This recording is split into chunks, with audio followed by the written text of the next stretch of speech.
Hello beautiful people. I've been wanting to make this video for a while, but I got a bit lazy. What I wanted to show here is some better ways to sit.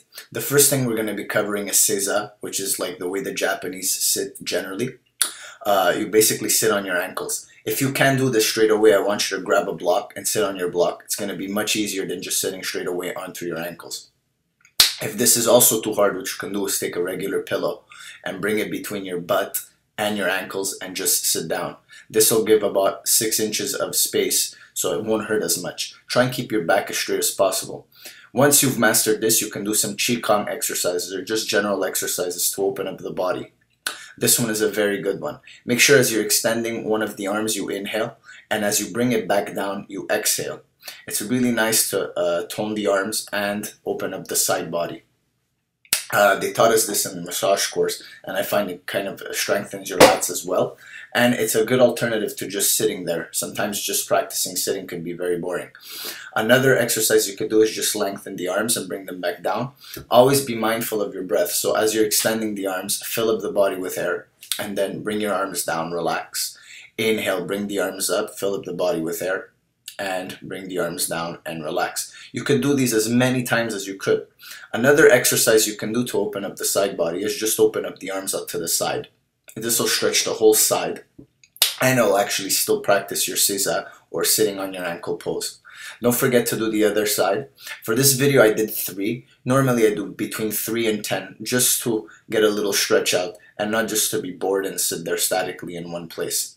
This video is a little bit long, so I'm telling you in advance, but there's a lot of sitting exercises that I wanted to cover. What you can also do here is sit down regular seiza, stretch out the neck, up and down or left to right. Use your imagination when exercising. Although you have to have certain rules in mind, movement is infinite and you can do many things with it. Another exercise is you can be in wide-legged seiza, which will stretch out your groins and hips.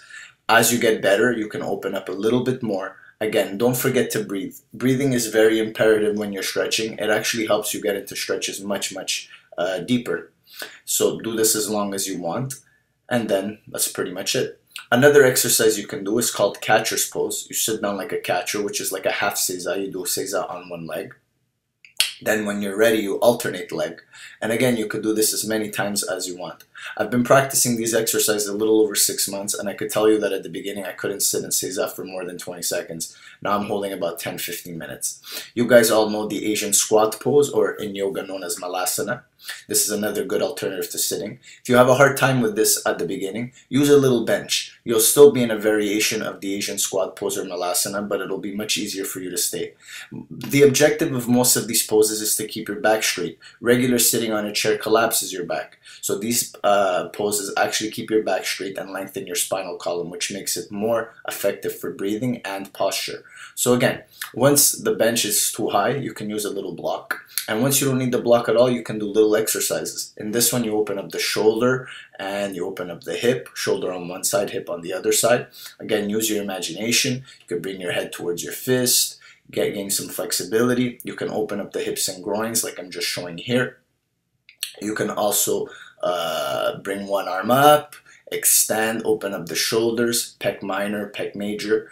You could do the same thing on the other side. Again, use your imagination. Movement doesn't have to be a static thing. You could practice one arm mini balances, nothing crazy. Just bring your fingertips or your hands to the floor and pivot your weight forward and back.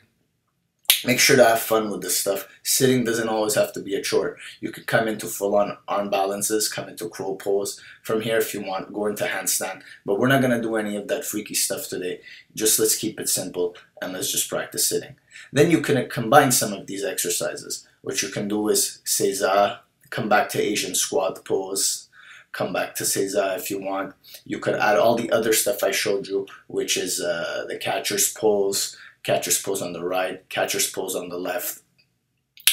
And in this transition also what you're doing is practicing mini arm balances, so you're toning up the hands and arms to eventually do handstands or handstand related things. Again, use your imagination. I know I've said it a million times in this video already, but don't make training static. Movement wasn't supposed to be regimented. Movement was supposed to be exciting, fun, and fresh. Another thing, if you absolutely have to sit on the floor, try not to just sit in a regular pose. Try and bring a block under your butt, as it will lengthen your spinal column.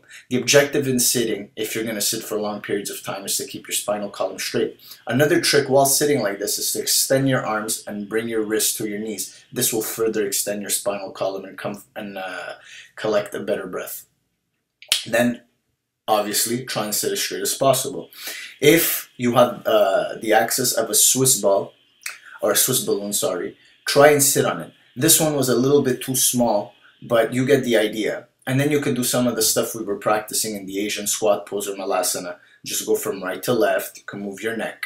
If you absolutely have to sit on the chair, don't just sit there. Try and do some stretches. Try and also get a low chair as opposed to a high chair. This way you can stretch the middle of your back. And by stretching the middle of your back, this releases a lot of tension in the neck area and also releases a lot of tension in the lower back area. So at least you have a tool to do a little bit of stretching and a little bit of exercising. You could do some side twists, as this will promote more stretching. And that's it. Just don't sit there at work and do nothing. Then what you could do is you can also bring one foot to the opposite quad, stretch out the groins. You can move your neck around, stretch your neck around. You could grab your arms, stretch out your shoulders. But in this little sequence here, I just showed you opening up your groins. Again, ideally try and keep your spinal column as straight as possible, but I assure you after 8 hours of sitting, that's almost impossible. Do some side bends like we did before in Seiza.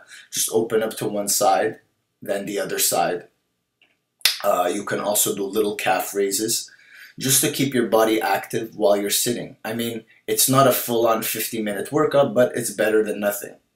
Then, last thing, if you're going to sit on the floor, try sitting in lotus or half lotus. The lotus actually promotes lengthening of the spinal column. Don't just flop your legs over and sit that way.